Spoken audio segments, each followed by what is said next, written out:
So like from a cinematographer's point of view and a lighting point of view, you're no longer relying on your lighting team to have to hang more lights or get a little more fill or get a little more key. You're able to do it with the LED wall, and you're able to do it in a way that matches the lighting like it would be if you were on location. And I think that's really the value. Welcome to Cinema 5D on the Go. Moving conversations about moving images with filmmakers and industry leaders. Brought to you by Tilta, Blackmagic Design, Manfrotto, and Panasonic, in association with Sony. This is your host, Nino Leitner. Where do you think the whole industry moving in terms of lighting and stuff? I mean, you guys obviously doing a lot of LED and projection. This is really, and the whole LED technology is exploding. I mean, we've seen it here at Cinegear. We just talked about it today that there was one single manufacturer that had a light that was not LED. Yeah. So it's really becoming the norm.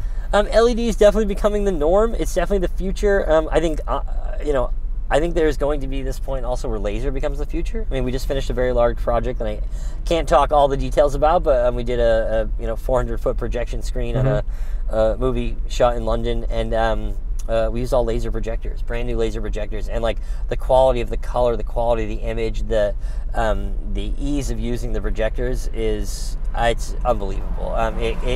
It rivals using any type of LED technology that's available right now. That being said, we use LED on a ton of our stuff. And so the LED technology, we're talking about higher resolutions, better color quality. The LED stuff is really cool because it's already in a place where the quality of the LED display is way beyond what we can actually render in real time. Yeah. So I think a lot of the technology that we're seeing today is not going to change. What's going to change is the sort of the background stuff, the playback workflow, the media servers that are feeding it, the standards that are being developed so that we can properly deliver 12-bit HDR content, 14-bit content. The LED walls, some of them can handle up to 16-bit of color, which is something that we can't actually deliver in any usable way right now. I think we're looking at not just what is the display device, but what feeds that device, and how do we get to the cutting edge of that? How does it, I mean, I'm a cinematographer. For me, always the question is, how does it change how I light something? Yeah, that's a really good question. I mean, I think it gives you a level of flexibility which you don't necessarily have in the real world. I mean, I think the coolest example that I can give you is that we do a lot of shoots where we surround a set in LED, and then somebody goes, oh man, I really wish we had put a light here, or I really wish we had a way to cue the actors with a light. And what I can do is I can actually go into our software and we can add a layer of content in and put up that light, and we can create a soft source.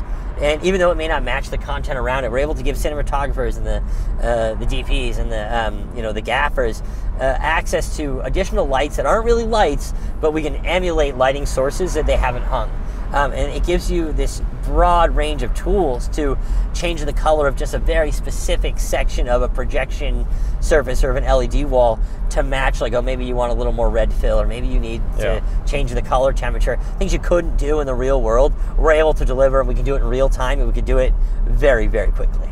Yeah. We can make changes that, we're often tasked with cueing actors. Part of the green screen challenge is, okay, the actor's driving, how do they know when to turn the car? Well, they still have that problem with the projection because they don't necessarily know when it's happening. Mm-hmm. So what we're able to do is actually put in the corner of one of the screens like a little yellow box and then a green box so they know when they're going to go. So, okay, 5 seconds out, the yellow box comes on. That means like you've got a few seconds to get ready, and the green box comes, and that's the beginning of the turn. You're going to turn the wheel.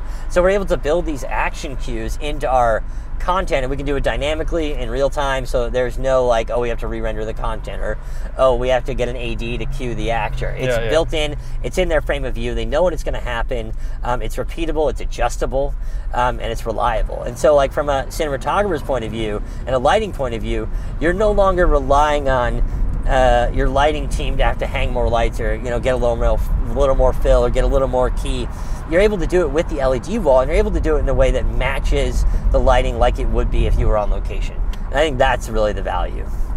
Okay, so more realistically working with these fake environments. Yeah, in a way. exactly. Well, and we've done a lot of research about what's the translation, especially from a VFX point of view, from the real world to the what we'll call a fake environment, right? It's sort of idea of enhanced or immersive environments. Yeah. And how do you correlate the lighting properties of the real world into the 3D world and then into the workflow on set? And so there's been a lot of work done to really translate, okay, like what is the specularity of this object and how does it get reflected into what the lighting look is on set. And so we're getting to a point where like really it's a one-to-one relationship now. You're not having to really fight with, oh, that doesn't look like what it looked like in the real world because, oh, we don't have the rendering power. Well, now we do have the rendering power, right? I mean, you look at applications like the Unreal Engine and Unity and a whole bunch of rendering engines that really help deliver really, really high quality, realistic looking real-time renders.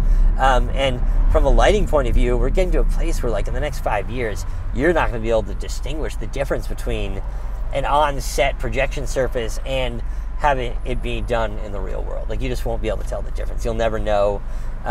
There's movies coming out where there's large LED services being used and you can't tell that it wasn't done in the real world because the quality and the relationship between the VFX workflow and the on-set workflow is so tied in now that like you never know the difference. And not only do you not know the difference, when you want to make a change that can be done in real time instead of like, oh, we have to wait to turn to night on set, your toolbox is so much larger than it was 10 years ago.